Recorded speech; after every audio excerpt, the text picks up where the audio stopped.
आज का ये एपिसोड शुरू करने से पहले एक छोटी सी बात। क्या आप भी अपना पॉडकास्ट बनाने की सोच रहे हैं? तो एंकर ट्राई कीजिए। ये पॉडकास्ट बनाने का सबसे आसान तरीका है। नंबर एक, ये फ्री है। नंबर दो, इसमें कई सारे ऐसे टूल्स हैं जो आपको अपने फोन और कंप्यूटर पर रिकॉर्ड और एडिट करने की फैसिलिटी देते हैं। नंबर तीन, आप अपने पॉडकास्ट को डिस्ट्रीब्यूट भी कर सकते हैं, जिससे इसे स्पॉटिफाई और दूसरे प्लेटफॉर्म पर सुना जा सके। तो डाउनलोड कीजिए फ्री एंकर ऐप या विजिट कीजिए anchor.fm पर अपना पॉडकास्ट स्टार्ट करने के लिए।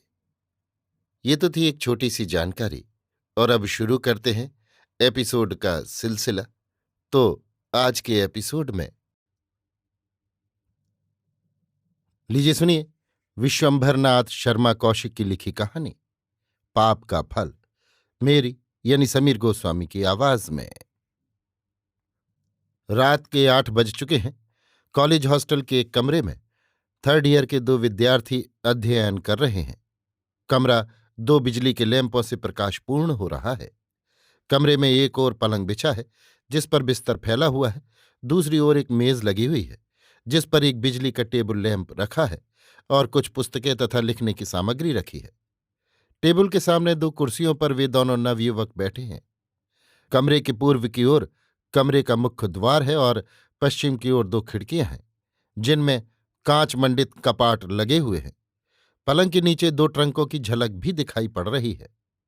दोनों नवयुवकों में से एक की उम्र 19 वर्ष के लगभग है और दूसरे की 23 वर्ष के लगभग। दोनों व्यक्ति हृष्टपुष्ट तथा देखने में साधारणतया सुंदर हैं। दोनों के सम्मुख एक एक पुस्तक खुली हुई रखी है। दोनों के हाथों में एक एक पेंसिल है, जिससे वे पुस्तक में चिन्ह बना रहे हैं।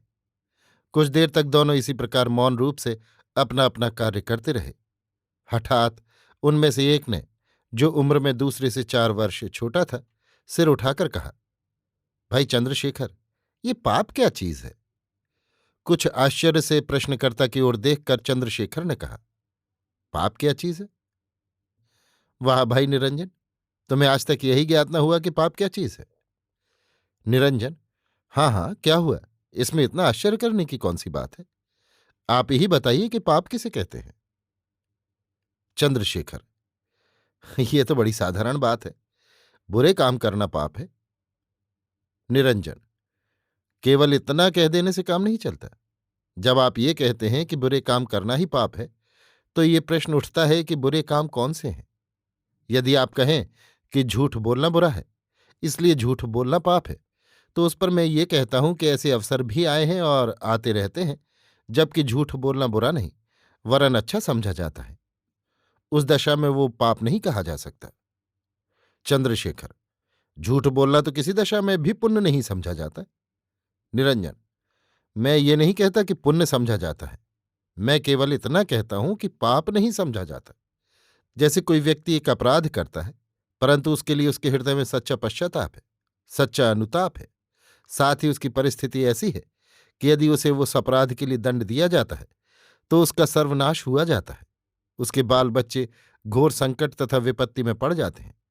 उस समय यदि कोई व्यक्ति झूठ बोलकर उसे दंड से बचा लेता है, तो क्या बचाने वाला पाप करता है? चंद्रशेखर, निस्संदेह पाप करता है, क्योंकि जब उसे दंड न दिया जाएगा तो उसका साहस बढ़ जाएगा और वो पुनः वही अथवा उसी तरह का अन्य अपराध करेगा।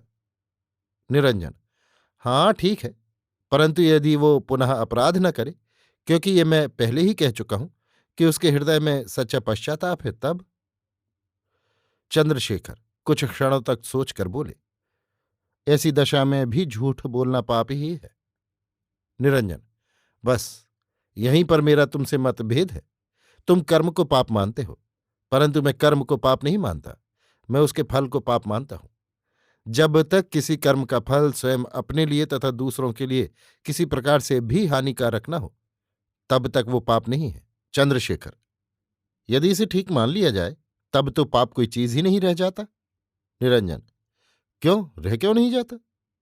चंद्रशेखर, कैसे रह जाता है? यदि कोई कार्य हानिकारक हो, तब तो वो पाप, अन्यथा पाप नहीं। ऐसी दशा में आप किसी भी कार्य को पहले से ही पाप नहीं कह सकते। निरंजन: नहीं, बहुत से काम ऐसे हैं जिन्हें पहले से ही पाप कहा जा सकता है। उदाहरणार्थ चोरी, व्यभिचार, जुआ इत्यादि। इनसे प्रत्येक दशा में हानि पहुंचती है। चंद्रशेखर: "हम्म, होगा भी। ये विषय हमारे तुम्हारे मस्तिष्क की वस्तु नहीं है। ये फिलासफरों का काम है। निरंजन: फिलासफर भी मनुष्य ही होते हैं। चंद्रशेखर: हमारी तुम्हारे से नहीं। निरंजन: संसार पाप चाहे जिसे माने, परंतु मैंने तो अपने लिए पाप की परिभाषा यही बना ली है कि जिसमें स्वयं हमें या दूसरों को किसी भी प्रकार की हानि पहुंचे वो पाप है। चंद्रशेखर: किसी भी प्रकार से तुम्हारा क्या तात्पर्य है? निरंजन: शरीर संबंधी, आत्मा संबंधी, धन संबंधी इत्यादि। चंद्रशेखर: यद्यपि मैं तर्क से तुम्हारी इस परिभाषा को नहीं काट सकता, तथापि मेरी आत्मा कहती है कि तुम्हारी परिभाषा सदोष है। ये बात किसी दिन स्वयं तुम पर प्रकट हो जाएगी। निरंजन: मुझे तो ऐसी आशा नहीं। यदि ऐसा हुआ तो मैं अपनी भूल मान लूंगा। इसके पश्चात ये दोनों पुनः अध्ययन में लग गए। 9 बजे के लगभग चंद्रशेखर ने पुस्तक बंद करके कहा, अच्छा, मैं तो अब जाता हूं, नींद लगती है। निरंजन: अच्छी बात है, जाओ। चंद्रशेखर पुस्तक लेकर अपने रूम में चले गए। उनके चले जाने पर निरंजन ने अपने कमरे का द्वार बंद कर लिया और रोशनी बुझा दी। रोशनी बुझाकर वो खिड़की के पास आए और शीशे पर आंख लगाकर बाहर की ओर देखने लगे। हॉस्टल के पूर्व की ओर एक 15 फीट चौड़ी सड़क थी और उसके पश्चात मकानों की कतार थी जिनमें गृहस्थ रहते थे। निरंजन की खिड़की के सामने जो मकान था, उसके 2 मंजिले के कमरे का द्वार निरंजन की खिड़की के ठीक सामने था। इस समय उस कमरे में रोशनी हो रही थी। निरंजन ने देखा कि कमरे में एक नवयुवती अकेली निश्चिंत भाव से लेटी है। उसके हाथ में एक पुस्तक है जिसे वो बड़े ध्यान से पढ़ रही है। पढ़ते पढ़ते युवती ने करवट ली तो उसका सुंदर गौरवक्ष स्थल खुल गया। निरंजन लाल ने इस दृश्य को बड़े चाव से देखा।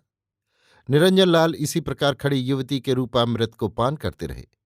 अंत में जब युवती अपने कमरे की रोशनी बुझाकर सोने के लिए लेटी, तब निरंजन भी अपने बिस्तर पर आ लेटे। निरंजन लाल इसी प्रकार जब उन्हें सुअवसर मिलता, तब सामने वाले घर की स्त्रियों को घूरा करते थे। उन्हें इसका एक व्यसन सा हो गया था। जिस दिन वो ये कृत्य नहीं कर पाते थे, उस दिन उन्हें ऐसा भासित होता था कि उनका वो दिन व्यर्थ गया। इतवार का दिन था और दोपहर का समय। निरंजन लाल अपने कमरे में अकेले बैठे हुए एक उपन्यास पढ़ रहे थे। बीच में वो कभी कभी उठकर खिड़की से बाहर की ओर झांकते थे, परंतु सामने वाले मकान के कमरे को जनशून्य पाकर बड़े निराश्यपूर्ण भाव से पुनः अपने स्थान पर आ बैठते और पुस्तक पढ़ने लगते। इसी प्रकार 2-3 बार उठने बैठने पर अंत में उन्हें सफलता मिली। सामने वाले कमरे में एक स्त्री आकर पलंग पर लेट गई। निरंजन लाल ने पुस्तक की एक ओर रख दी और खिड़की के पास खड़े होकर स्त्री को देखने लगे। उनके कमरे का मुख्य द्वार केवल ओढ़ का हुआ था। ये बात निरंजन भूल गए थे। उनका नियम था कि जब वो ये कृत्य करते थे तो द्वार की चिटखनी बंद कर देते थे। वो खड़े खड़े देख रहे थे कि कमरे का द्वार धीरे धीरे खुला और चंद्रशेखर ने झांक कर भीतर देखा। निरंजन को खिड़की के पास खड़े होकर बाहर की ओर झांकते हुए देखकर वो निःशब्द पैरों से भीतर आए। निरंजन लाल अपनी धुन में इतने मग्न थे कि उन्हें चंद्रशेखर के आने की जरा भी आहट न मिली। चंद्रशेखर पंजों के बल धीरे धीरे चलकर उनके पीछे आकर खड़े हो गए और जिस ओर निरंजन लाल देख रहे थे उसी ओर देखने लगे। उस ओर देखते ही उन्होंने जो कुछ देखा उससे उनका चित्त बिगड़ गया। उन्होंने देखा कि सामने कमरे में एक सुंदर युवती अर्धनग्नावस्था में पलंग पर पड़ी है और निरंजन लाल उसकी ओर निर्निमेष दृष्टि से देख रहे हैं। चंद्रशेखर छी कहकर 2 पग पीछे हट गए। निरंजन लाल चौंक पड़े। उन्होंने घूमकर देखा और चंद्रशेखर को सामने खड़ा देखकर अप्रतिभ हो गए। लज्जापूर्ण मृदु मुस्कान के साथ उन्होंने कहा, अरे, तुम कहाँ से टपक पड़े? चंद्रशेखर ने कहा, मैं इधर से निकला। मैंने सोचा देखूं तुम सो तो नहीं रहे हो। मैंने इसलिए धीरे से कपाट खोला तो तुम्हें खिड़की के पास खड़े होकर किसी वस्तु को बड़े ध्यान से देखते पाया। मुझे उत्सुकता हुई कि तुम क्या देख रहे हो। मैं दबे पैरों तुम्हारे पीछे आकर खड़ा हो गया। निरंजन लाल उसी प्रकार झेंपते हुए बोले, तो तुमने क्या देखा? चंद्रशेखर, मैंने वो देखा जो किसी भले आदमी को ना देखना चाहिए, जिसका देखना पाप है। निरंजन लाल हंसते हुए अपनी पलंग पर बैठ गए और बोले, तुम बेवकूफ हो। चंद्रशेखर, पराई बहू बेटियों को इस प्रकार नंगे खुले देखना पाप नहीं तो क्या पुण्य है? निरंजन लाल, यदि पुण्य नहीं तो पाप भी नहीं। चंद्रशेखर, जब ऐसी बातें भी पाप नहीं है तो मेरी समझ में नहीं आता कि फिर संसार में पाप है क्या? निरंजन लाल, पाप वो है जिससे अपने को या किसी दूसरे को हानि पहुंचे। चंद्रशेखर घृणा से मुंह बनाकर बोले, रहने दो अपना ये सिद्धांत। बड़े फिलॉसफर की दुम बने हो, पराई बहू बेटियों को घूरते हो और उस पर ये बेहयाई के अपने कार्य पर शर्माते भी नहीं। निरंजन लाल, देखो भाई, यदि तुम्हें बुरा भला कहना है तो शौक से कह लो, और यदि कुछ समझ और बुद्धि से काम लेना है तो मेरी बात पर गौर करो। संसार में सुंदर वस्तुएं देखने के लिए ही होती हैं। नेत्र ईश्वर ने सुंदर पदार्थ देखने को ही दिए हैं। यदि मनुष्य को सुंदर पुष्प, सुंदर लताएं, सुंदर सरोवर, सुंदर पर्वत तथा अन्य सुंदर दृश्य देखने का अधिकार प्राप्त है तो उसे एक सुंदर स्त्री देखने का भी अधिकार प्राप्त है। चंद्रशेखर, यदि तुम इसे सचमुच ही अपना अधिकार समझते हो तो लुक छिप कर क्यों देखते हो? खिड़की खोलकर सामने खड़े होकर देखो, तब जरा देखने का मजा भी मिले। निरंजन लाल, उस दशा में तो देखना पाप हो जाएगा। चंद्रशेखर, इस दशा में पाप नहीं है? निरंजन लाल, नहीं, इसका कारण यह है कि यदि सामने खड़ा होकर देखूं तो उससे संभव है कि वो स्त्री बुरा माने और उसका हृदय दुखे। यदि ऐसा हुआ तो वो पाप की श्रेणी में सम्मिलित हो जाएगा। मैं इस प्रकार देखता हूं कि मेरे नेत्रों को, मेरी आत्मा को सुख मिलता है और उस स्त्री को कोई हानि नहीं पहुंचती। ऐसी दशा में ये पाप नहीं कहा जा सकता। ये तर्क सुनकर चंद्रशेखर हंस पड़े और बोले, तुम्हारा भी विचित्र सिद्धांत है। मैंने तो ऐसा आदमी ही नहीं देखा। निरंजन लाल, आप कमसिन हैं। अभी आपने देखा क्या है? जरा मस्तिष्क से काम लो। केवल पुरानी लकीर पीटने से काम नहीं चलता। मैं लकीर का फकीर नहीं हूं। चंद्रशेखर, अच्छा, मैं कमसिन हूं?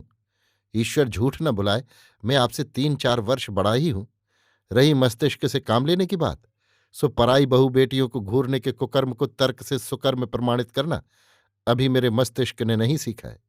ये आपको ही मुबारक रहे। और न मैं ये मानता हूं कि जब तक किसी काम को करते ही अपने या किसी दूसरे के ऊपर वज्रपात न हो तब तक वो पाप नहीं है। बहुत से कार्य ऐसे हैं जिनका फल बहुत देर में मिलता है, पर मिलता है अवश्य। निरंजन लाल, अच्छा महात्मा जी, क्या आप ये बता सकते हैं कि मुझे इस पाप का क्या फल मिलेगा? चंद्रशेखर, जो फल मिलेगा वो तुम्हें समय पर ज्ञात हो जाएगा। निरंजन लाल, परंतु मिलेगा अवश्य, क्यों? चंद्रशेखर, हाँ, यदि तुम अपनी ये कुटेव न छोड़ोगे तो अवश्य मिलेगा। निरंजन लाल, अच्छी बात है, मुझे भी देखना है कि तुम्हारी भविष्यवाणी कहाँ तक ठीक उतरती है। चंद्रशेखर, इस फेर में न रहो। अच्छा हो यदि तुम अपना ये दुष्ट स्वभाव छोड़ दो। निरंजन लाल ने व्यंग्यपूर्वक कहा, हाँ हाँ, छोड़ दूंगा। जरा आपकी भविष्यवाणी का परिणाम देख लो। चंद्रशेखर कुढ़कर बोले, खैर, तुम्हारी इच्छा यही है तो ऐसा ही सही। ये कहकर चंद्रशेखर वहां से चले गए। निरंजन लाल के स्वभाव की चर्चा क्रमशः अन्य विद्यार्थियों में भी फैल गई। कुछ ने इस पर कुछ ध्यान नहीं दिया, कुछ ने इसे केवल मजाक समझा, परंतु कुछ मनचले ऐसे भी थे जिन्होंने स्वयं इसकी जांच करने की चेष्टा की। 2-1 विद्यार्थी इस ताक में रहने लगे कि उन्हें भी ऐसे दृश्य देखने का सौभाग्य प्राप्त हो। उन्हें जब अवसर मिलता तब निरंजन लाल के कमरे में घुस जाते और सीधे खिड़की के पास पहुंचकर वहां खड़े हो जाते और बाहर की ओर आंख फाड़ फाड़ कर देखने लगते। परंतु निरंजन लाल को अभी इसकी कुछ खबर नहीं थी, क्योंकि उनकी उपस्थिति में किसी का इतना साहस न होता कि ये हरकत करे। जब ऐसा अवसर होता कि निरंजन लाल कमरा खुला छोड़कर भोजन करने अथवा नित्य क्रिया से निवृत्त होने के लिए जाते, तभी कोई न कोई विद्यार्थी उस सुअवसर से लाभ उठाता। मनोहर सिंह नामक एक विद्यार्थी इस बात के लिए विशेष लालायित रहता था। एक दिन जबकि कमरा सूना पाकर मनोहर सिंह खिड़की के पास खड़ा झांक रहा था, उसी समय हठात निरंजन लाल पहुंच गए।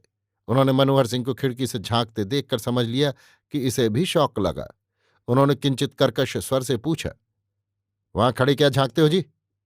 मनोहर सिंह, कुछ नहीं, ऐसे ही जरा सड़क की बहार देख रहा था। निरंजन लाल, सड़क की बहार देखनी हो तो अपने कमरे से जाकर देखो। मनोहर सिंह, तो इतना बिगड़ते क्यों हो? यहीं खड़ा हो गया तो कौन पाप किया? निरंजन लाल, मैं ऐसी बातें पसंद नहीं करता, समझे। सामने एक भले आदमी रहते हैं, उनकी दृष्टि पड़ गई तो वो बुरा मानेंगे। मनोहर सिंह, खिड़की के कपाट तो बंद है, उनकी दृष्टि कैसे पड़ेगी? निरंजन लाल, पढ़ सकना संभव है?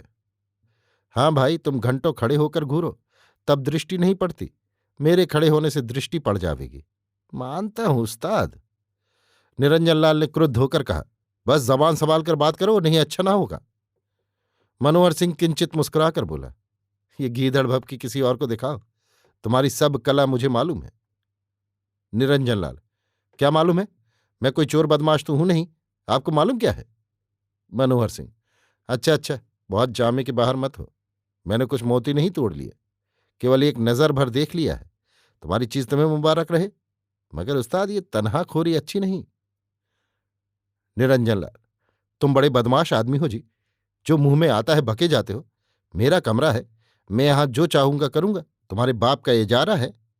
मनोहर सिंह ने गंभीर होकर कहा, यह बात बेजा है, बाप बाप को मत घसीटो, नहीं अच्छा ना होगा। निरंजन लाल, अच्छा क्या ना होगा? तुम कर क्या लोगे? मनोहर सिंह, इस भरोसे न रहना, सारी शेख ही भुला दूंगा। ये सुनते ही निरंजन लाल उछलकर मनोहर सिंह के सामने जा खड़े हुए और आस्तीन समेटते हुए बोले, क्या कहते हो, शेख ही भुला दोगे?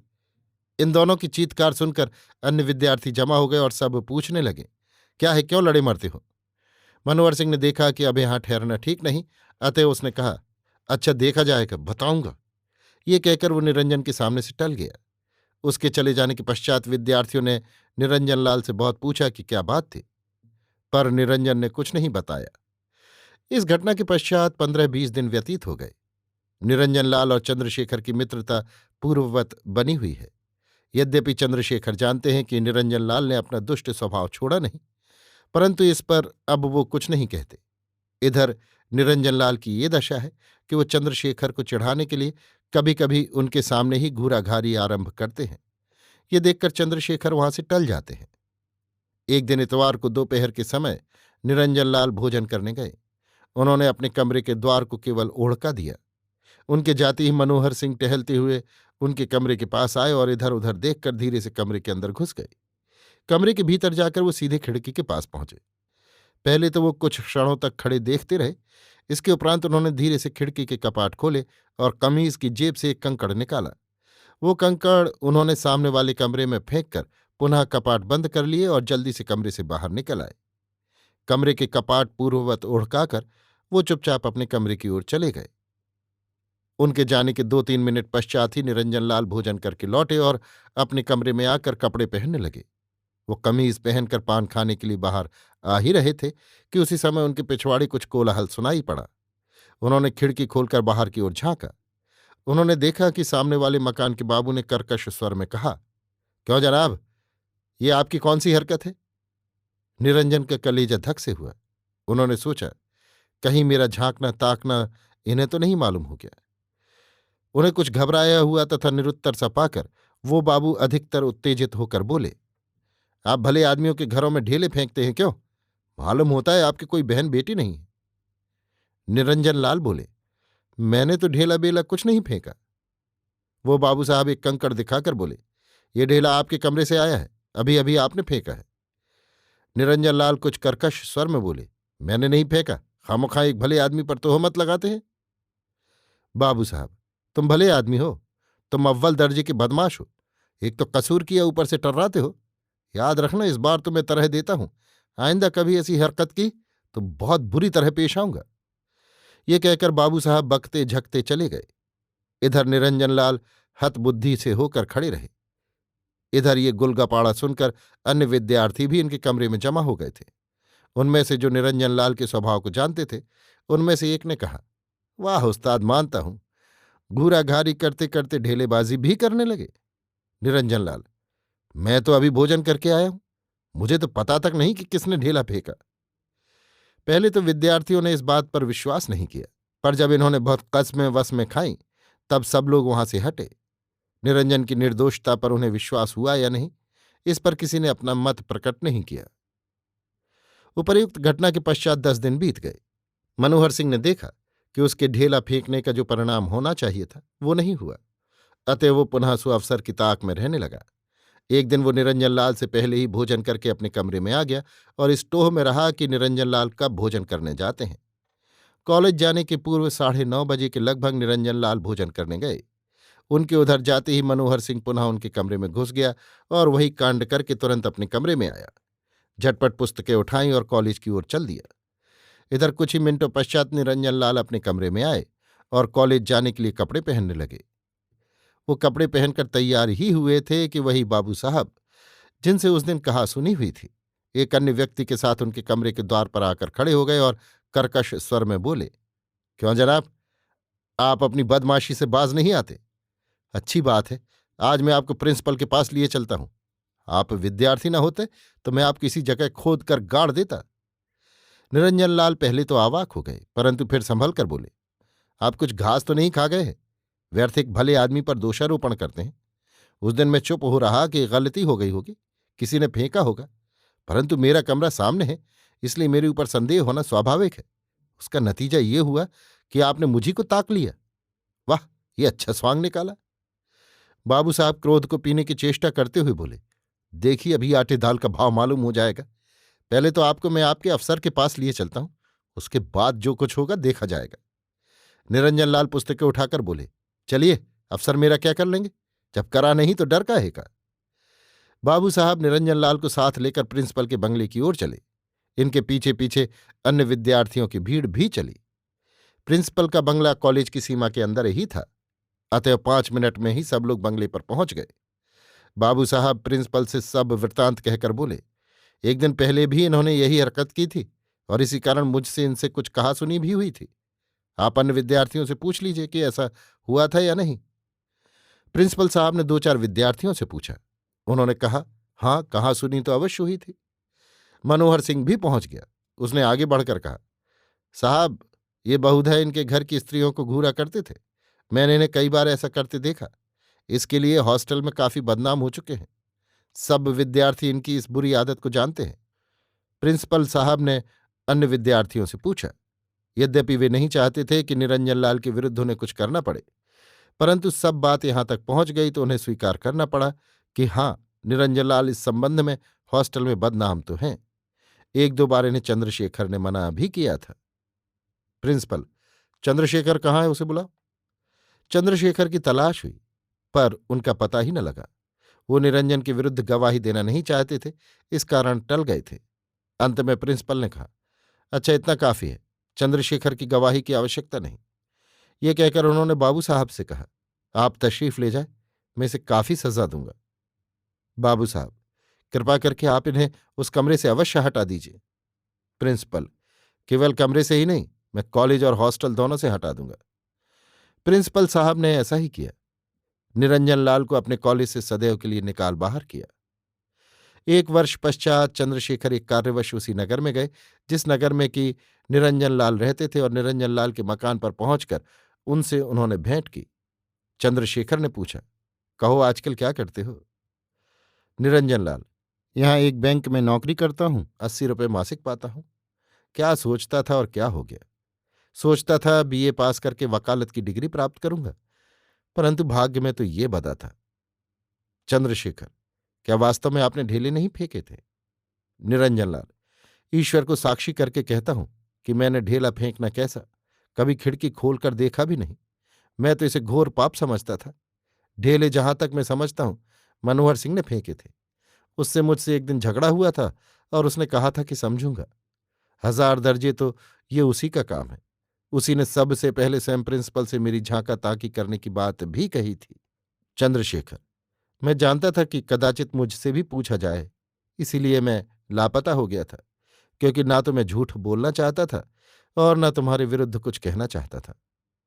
निरंजन लाल, हाँ भाई, तुमने तो मित्रता का हक अदा किया। चंद्रशेखर, मैं मना करता रहा पर तुम अपने तर्क के आगे न माने। अब तो तुम्हारी समझ में आया कि वो पाप था। निरंजन लाल, हाँ, निस्संदेह पाप था। पाप न होता तो ऐसा परिणाम क्यों होता? उसी की बदौलत मेरी और मनोहर सिंह की शत्रुता हुई और उसने ये कांड कर डाला। चंद्रशेखर, तुम आजकल बहुत दुबले हो रहे हो, मुख पीला पड़ गया और आंखें गड्ढे में चली गई हैं। क्या बात है? निरंजन लाल ने सिर झुकाकर कहा, क्या बताऊं, सब उसी पाप का फल है। चंद्रशेखर, इसका क्या तात्पर्य? निरंजन लाल, क्या कहूं, कहते शर्म लगती है। चंद्रशेखर: मुझसे तो कहना ही पड़ेगा। निरंजन लाल: उसी झांका ताकी में ऐसे अवसर भी आ जाते थे जब कामोद्दीपन होता था। उसे शांत करने का कोई उपाय न था, इसलिए प्रमेह हो गया। वही अब तक पीछा पकड़े है।